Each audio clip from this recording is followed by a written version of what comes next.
পাল্টাপাল্টি সংঘাতে উত্তপ্ত ইরান ইসরায়েল। যুদ্ধক্ষেত্রে শক্তিমত্তার জানান দিতে পিছপা হচ্ছেন না কেউই। এমন সংঘাতের মধ্যেই সম্প্রতি ইসরায়েলকে মধ্যপ্রাচ্যের ক্যান্সার বলে আখ্যায়িত করেছে কিম জং উনের দেশ উত্তর কোরিয়া।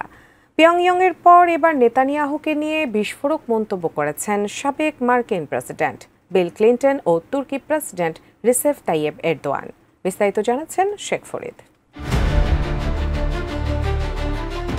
মধ্যপ্রাচ্যে ইরান ইসরায়েল সংঘাত যখন চরমে, তখন ইসরায়েলের প্রধানমন্ত্রী বেনিয়ামিন নেতানিয়াহুকে নিয়ে বিস্ফোরক মন্তব্য করেছেন সাবেক মার্কিন প্রেসিডেন্ট বিল ক্লিন্টন।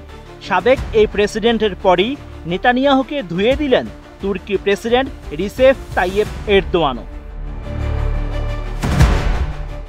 সম্প্রতি মার্কিন জনপ্রিয় টেলিভিশন অনুষ্ঠান দ্য ডেইলি শোতে এমন বিস্ফোরক মন্তব্য করেন বিল ক্লিন্টন, যেখানে তিনি জানান নেতানিয়াহু বহু বছর ধরেই ইরানের সঙ্গে যুদ্ধ করতে চাইছেন, কারণ তার খায়েশ তিনি আজীবনের জন্য ক্ষমতায় থাকতে পারবেন।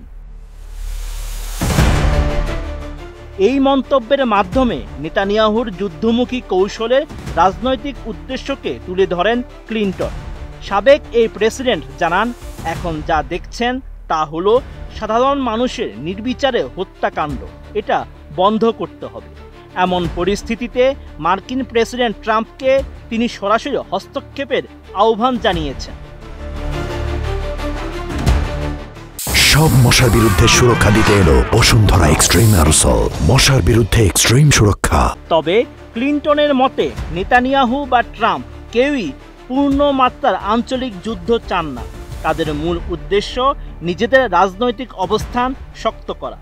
এ সময় সতর্ক করে ক্লিন্টন জানান, ঘোষণাহীন যুদ্ধের সবচেয়ে বড় শিকার হচ্ছে সেই নিরীহ মানুষরা, যারা কোনো রাজনীতিতে নেই, শুধু শান্তিতে বাঁচতে চায়।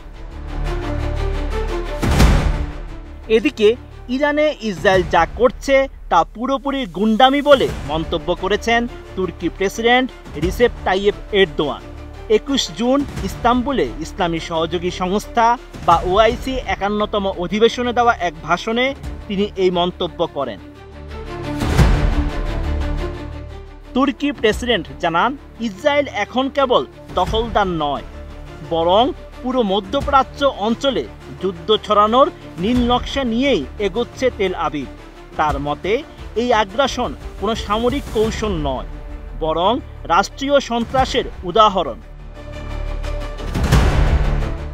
ওআইসি অধিবেশনে এরদোয়ান আরও জানান, নেতানিয়াহুর সরকার আঞ্চলিক শান্তির সবচেয়ে বড় বাধা। নেতানিয়াহু যে জাতিবিদ্বেষী স্বপ্ন দেখছে তা কেবল বিশ্বকে ধ্বংসের পথে ঠেলে দিচ্ছে, এতে কারো কোনো লাভ নেই।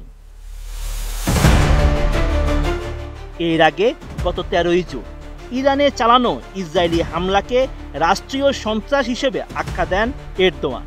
তিনি জানান, এই হামলার মাধ্যমে ইসরায়েল ইরানের পারমাণবিক আলোচনায় কূটনৈতিক পথ বন্ধ করে দিতে চায়। একদিকে ইসরায়েল নিজের পারমাণবিক সক্ষমতা লুকিয়ে রাখছে, অন্যদিকে অন্যদের বাধা দিচ্ছে, এটাই সবচেয়ে বড় ভণ্ডামি। Sheikh Farid, ATN news.